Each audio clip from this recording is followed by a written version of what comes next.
ஐயோ போச்சுடா, இந்த சிங்கப்பூர்லேருந்து ப்ரொடியூசர் வர்றாங்க, உடனே நடிக்கணும்னு வேற சொல்கிறாரு. சார் நம்ம ஃபஸ்ட்டு ஒரு ஷார்ட் ஃபிலிம் பண்ணலாமே அப்படின்னா உடனே ஒரு ஓகே பண்ணலாமே.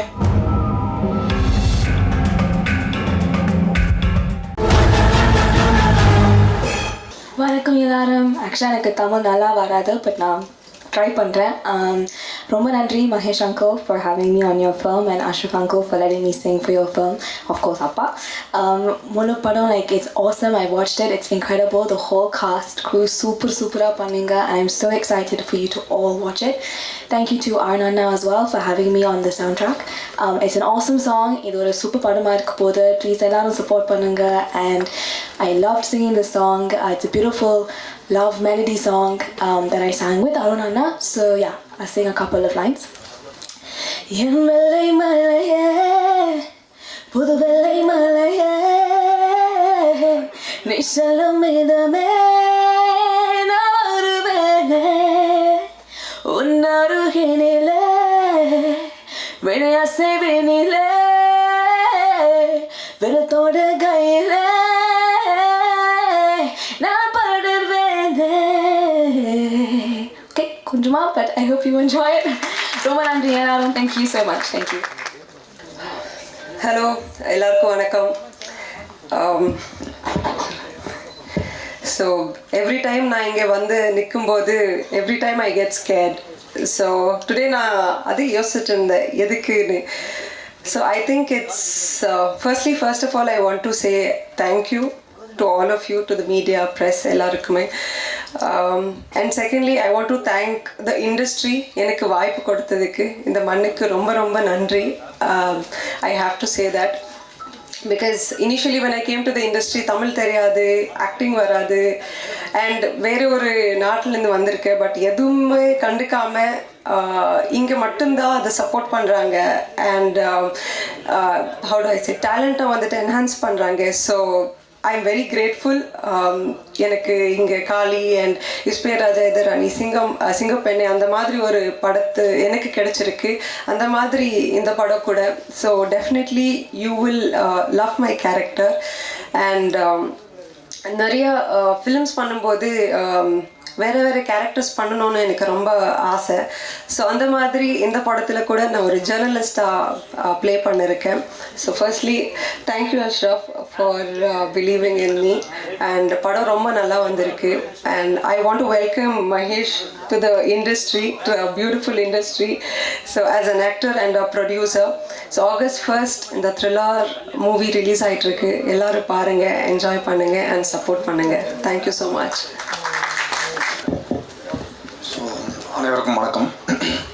ஃபஸ்ட்டு இந்த படத்தில் எனக்கு வாய்ப்பு கொடுத்த மகேஷ் சாருக்கும் சாண்டி சாருக்கும் என்னோட நன்றியை தெரிவிச்சுக்கிறேன். சென்னை ஃபைல்ஸ் முதல் பக்கம் இந்த படத்தில் வந்து நான் நடித்தா கரெக்டாக இருக்கும் அப்படின்னு டிசைட் பண்ண அஷ்ரஃபுக்கு என்னோட நன்றியை தெரிவிச்சுக்கிறேன். அவரோட ஷார்ட் ஃபிலிம் பார்த்தேன். பார்க்கும்போதே ஒரு கான்ஃபிடன்ஸ் இருந்தது. ஓகே, இந்த ஆள் கரெக்டாக படம் மேக் பண்ணுவார், குவாலிட்டியாக எடுப்பார் அப்படின்ற ஒரு நம்பிக்கை இருந்தது.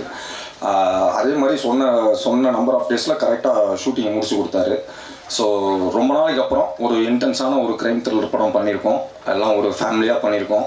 ஸோ நடித்தவங்க அத்தனை பேருக்கும் என்னோட நன்றி. தம்பி ராமேஸ்வர், ஷில்பா, அப்புறம் அனிகா, எல்லாருக்குமே என்னோட நன்றியை தெரிவிச்சுக்கிறேன். August 1 படம் தேட்டரில் ரிலீஸ் ஆகுது. எல்லாம் ஃபேமிலியோடு போய் பாருங்கள், எப்படி இருக்குன்னு சொல்லுங்கள். தேங்க்யூ. என்னோட பேர் வந்து அனீஷ் அஷ்ரஃப். ஆனால் இயக்குனர் ஏஆர் முருகதாஸ் சார்ட்ட மற்றும் வந்து முகவரி படம் பிஜர் துரை சார்ட்ட வந்துட்டு உதவி இயக்குனராக ஒர்க் பண்ணியிருக்கிறேன். இது என்னுடைய செகண்ட் மூவின்னு சொல்லலாம். தமிழில் இது ஃபஸ்ட் மூவி. இயக்குனர் மிஸ்கின் சாருடைய ராட்சசி பிசாசு படத்தை கன்னடத்தில் வந்து ராட்சசின்னு நான் வந்து ரீமேக் பண்ணியிருந்தேன். பட் இது கன்னடத்தில், இங்கே வந்து தமிழில் வந்துட்டு இதுதான் என்னுடைய முதல் படம். ஸோ அதை தான் என்னுடைய முதல் பக்கம். சென்னை ஃபைல்ஸ் முதல் பக்கம், எனக்கு முதல் பக்கம். என்னுடைய தயாரிப்பாளர் மகேஸ்வரன் தேவதாஸ் அவருக்கும் வந்துட்டு இது முதல் பக்கம்தான். நான் வந்து நம்மளுடைய இயக்குனர் சங்கத்தினுடைய ஒரு உறுப்பினராக இருக்கிறதுனால இங்கே என்ன படம் மோஸ்ட்லி இங்கே ஏதாவது வந்து ப்ரெஸ் மீட்டில் வந்து ஷோ போட்டாலோ எது போட்டாலோ மோஸ்ட்லி இங்கே நான் வந்திருக்கிறேன். வந்து அந்த இடத்துல உட்காருவேன். அங்கேருந்து பார்க்கும்போது இங்கே ஒரு 10 பேர் தான் தெரிவாங்க. அப்போ ஈஸியாக தெரியும். ஆனால் எங்கேருந்து பார்க்கும்போது 100 பேர் தெரியுறாங்க. ஓ, ஒவ்வொருத்தரும் பேசும்போது தயங்கிட்டு இருந்தது, பயந்துட்டு இருந்தது இதுதானாங்கிறது இப்போ தெரியுது. இது ஒரு முக்கியமான மேடை. இந்த மேடைக்கு வந்து ஆசைப்படாத உதவி இயக்குனர்கள் யாருமே இருக்க முடியாது. அந்த மேடை கிடைக்கும் பொழுது அதனுடைய சந்தோஷம் வேற ஒன்று அப்படிங்கிறத நான் இந்த நேரத்தில் இந்த நிமிஷத்தில் உணர்ந்து சொல்கிறேன். இங்கே உதவி இயக்குனர்களாகவும் இணை இயக்குனர்களாகவும் இருந்து படம் பண்ணணும்னு ஆசைப்படுற எல்லாருக்குமே இந்த வாய்ப்பு வந்து சீக்கிரம் அமையணும்னு இறைவனை வேண்டிக்கிறேன். அப்புறம் இந்த ப்ராஜெக்ட் எப்படி உருவாச்சுங்கிறதுக்காக ஒரு குட்டி கதை சொல்லி தான் ஆகணும். இந்த மேடை வந்துட்டு ஒரு இயக்குனருக்கான கொஞ்சம் அதிகப்படியான ஒரு டைம் எடுத்துக்கலாம்னு நினைக்கிறேன். எடுத்துக்கலாம், ஓகே. ஏன்னா ஐயோ ரொம்ப பேசி கொண்டாண்டா நான் இருக்கக்கூடாது இல்லை. ஆக்சுவலி எனக்கு சிங்கப்பூரில் ஒரு நண்பர் மூலியமாக வந்துட்டு நம்ம மகேஸ்வரன் தேவதாஸ் தயாரிப்பாளர் வந்து ஃபோனில் பேசக்கூடிய ஒரு வாய்ப்பு கிடைச்சிது. ஸோ ஃபோனில் தான் அவங்க பேசிகிட்டு இருக்கிறோம். அவர் வந்து எனக்கு சினிமாவில் உள்ளே என்ட்ராகணுன்னு நல்ல ஆசையாக இருக்குது. ஸோ ஒரு தயாரிப்பாளரை நான் உள்ளே வர போகிறேன், உங்களை பற்றி கேள்விப்பட்டேன், நீங்கள் இயக்குனர் முருகதாஸ் சாரோட உதவி இயக்குனர்னு அப்படின்னா. ஓகே, ஒரு தயாரிப்பாளர் கிடச்சிட்டாரு, இதுக்காக தான் எவ்வளோ நாள் போராடணும் அப்படின்னா. அடுத்து ஒரு வார்த்தை சொல்கிறார், அதில் நான் ஒரு கேரக்டர் நடிக்கணும் அப்படின்னாரு. ஐயோ போச்சுடா, இந்த சிங்கப்பூர்லேருந்து ப்ரொடியூசர் வர்றாங்க, உடனே நடிக்கணும்னு வேறு சொல்கிறாரு அப்படின்ட்டு எனக்கு ஒரு பயம் வருது. சார் உங்களோட ஃபோட்டோஸ் எல்லாம் கொஞ்சம் என்னோடய வாட்ஸ்அப்புக்கு அனுப்புறீங்களா அப்படின்னா. ஓகே அனுப்புகிறேன் அப்படின்னாரு. கொஞ்ச நேரத்தில் டக் டக் டக் டக் டக்னு வருது. ஃபோட்டோஸ் ஓப்பன் பண்ணி பார்த்தோன்னா பாடி பில்டு, அவருடைய உடம்பு இதெல்லாம் பார்த்தோன்னா வேறு லெவலில் இருந்தது. செம்மையாக இருக்காரு. ஒருவேளை இவர் ஹீரோ நடிக்கணும்னு சொல்லுவாரோ. சரி எதுக்கும் பேசி பார்ப்போம், மறுபடியும் பேசலாம். நான் கேட்குறதுக்கு முன்னாடி அவர், அஷ்ரஃப் என்னோடய ஃபோட்டோ பார்த்தீங்களா அப்படின்னாரு. பார்த்தேன் சார். நான் வில்லனாக நடிக்கணும் அப்படின்னா. அப்பா, இதுதான் நானும் ஆசைப்பட்டேன். உங்களை வில்லனாக தான் நடிக்க வைக்கணுங்கிறத வந்து உங்கள் ஃபோட்டோ பார்த்தோன்னே நீங்கள் தயாரிப்பார இல்லைன்னா கூட நான் உங்களை கூப்பிட்டுருப்பேன். அப்படி ஒரு பாடியோட, அப்படி ஒரு ஃபிசிக்ஸோட இருந்த அவரை வந்து தமிழில் வந்துட்டு நம்ம வில்லனை வந்து அறிமுகப்படுத்துவோம். ஏன்னா ரொம்ப நாள் ஆயிடுச்சு, ரொம்ப வருஷங்கள் ஆயிடுச்சு. சரத்குமார் ஒரு தடவை வந்து இந்த புலன் விசாரணை டைமில் வந்து அப்படி சட்டை கழட்டி நிற்பார். அப்போ வந்து எல்லாருமே அதை பற்றி பேசினாங்க. சரத்குமார் வந்து என்ன பாடியில் ஒருத்தர் வந்தாங்க. அதுக்கப்புறம் வந்து எனக்கு லாங் டைம் ஆகிடுச்சு அப்படி ஒரு வில்லன் என்றால அப்படின்னு நான் நினைக்கிறேன். சில இடத்துல வந்திருக்கலாம், இருந்தாலும் கூட ரொம்ப கொஞ்சம் குறைவாக இருக்குது. அதை வந்துட்டு அவர் கண்டிப்பாக பூர்த்தி பண்ணுவார். இந்த படத்தை பார்த்ததுக்கப்புறம் அவருக்கு நிறைய வாய்ப்புகள் வரும் அப்படிங்கிறத நான் அவர்கிட்ட சொல்லியிருக்கிறேன். எதுக்கும் அவர் வந்து சைடில் வந்துட்டு நம்ம இயக்குனராக இருந்தாலும் அவருக்கு ஒரு மேனேஜரை வந்து ஒரு அக்ரிமெண்ட் போட்டுடலாமான்னு நினைக்கிறேன். ஸோ அப்படி தான் வந்துட்டு இது. அப்போது அவருக்கும் எனக்குமான ஒரு சின்ன டீல் என்னன்னா, இவர் நடிப்பாரா, உடம்பு நல்லா இருக்குது, சூப்பராக இருக்காரு, பட் நடிப்பாரா அப்படிங்கிற ஒரு டவுட்டு.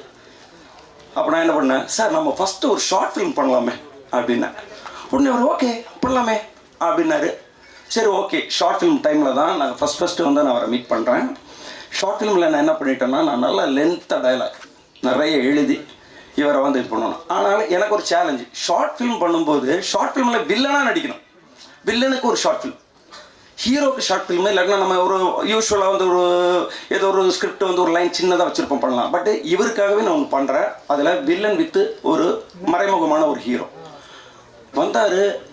ஒரு எக்ஸ்பீரியன்ஸ்டான ஒரு ஆக்டர் எப்படி நடிப்பா அப்படியோ ஒன் டே ஷூட்டில் அது அவர் நடித்தார். அங்கே நான் முடிவு பண்ணிட்டேன், இவர் தான் என் படத்தினுடைய வில்லன் அப்படின்னு. பட் லேட்டராக தான் எனக்கு ஒன்று தெரிஞ்சுது, அவர் ஷார்ட் ஃபிலிம் வந்து என்னை வச்சு எடுத்தார்ல, அவர் மைண்டுக்குள்ளார இவன் கரெக்டாக டைரக்ஷன் பண்ணுறானான்னு பார்ப்போம்.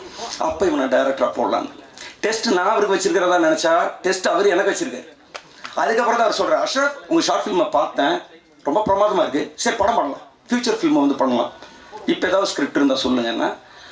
அந்த டைமில் தான் வந்துட்டு இந்த கதை அவர்கிட்ட சொல்ல வேண்டிய ஒரு இதில் வந்து ஃபுல் ஸ்கிரிப்டை நான் சொன்னேன். அவர் கேட்டார், அவருக்கு வந்து பவுண்டேடு கொடுத்தேன், வாங்கிட்டு போய் படிச்சுட்டு இம்மீடியட்டாக ஸ்டார்ட் பண்ணலாம், இதுக்கு லேட்டே ஆக வேணாம் அப்படின்னு சொல்லி இந்த படத்தை வந்துட்டு அந்த எப்போ நான் கதை சொல்லி முடித்தனோ, எப்போ அவர் பவுண்டேடு வாங்கி படித்தாரோ இமீடியட்டாக வந்து நான் ஒரு இயக்குனர் ஆகக்கூடிய அங்கீகாரத்தை கொடுத்துருக்காரு. அது என் வாழ்நாளில் மறக்கவே முடியாது. ரொம்ப ரொம்ப ரொம்ப தேங்க்ஸ் மகேஸ்வரன் தேவதாஸ் சார், என்னுடைய மனைவி. ஏன்னா அவங்களுக்கு தான் வந்துட்டு நம்ம வந்துட்டு இயக்குனர் ஆகிற வரைக்கும் நடக்கிற அத்தனை போராட்டத்தையும் சுமந்துட்டு போகணும். இயக்குனர் ஆகிற வரைக்கும் வந்துட்டு பார்த்தோன்னா பல விஷயம் அது வந்து உங்களுக்கு தெரிஞ்சது தாங்க, வந்துட்டு அது வந்து சொல்ல வேண்டியதில்லை. பட்டு நான் இயக்குனர் ஆயிடுவேன் அப்படிங்கிறது நான் நம்புறதை விட நீ இயக்குனர் ஆயிடுவேன்னு என் மனைவி நம்புறது தாங்க பெரிய விஷயம். ஏன்னா நம்ம சினிமாவுக்கு வரும்போது மேரேஜ் பண்ணாமல் வந்திருப்போம், அன்னைக்கும் நம்மள்ட்ட நம்பிக்கை இருக்கும். அதுக்கப்புறம் நம்ம மேரேஜ் பண்ணுவோம், அன்னைக்கும் நம்மள்ட்ட நம்பிக்கை இருக்கும். ஆனால் அவங்க வந்து டயர்ட் ஆகிட்டாங்கன்னா நான் இந்த மேடையில் இன்னைக்கு நின்றுக்க முடியும். ஸோ அப்படிப்பட்ட ஒரு சூழல்லையும் என்னை நம்பிக்கையோடு இருந்த எனது மனைவிக்கும் இப்பொழுது இருக்கக்கூடிய எனது குழந்தைகளுக்கும் நான் நன்றின்னு சொல்லிக்கிறேன். இங்கே வந்திருக்கிற அனைத்து நண்பர்களுக்கும் மீண்டும் மீண்டும் நன்றினை சொல்லி விடைபெறுகிறேன். நன்றி, வணக்கம்.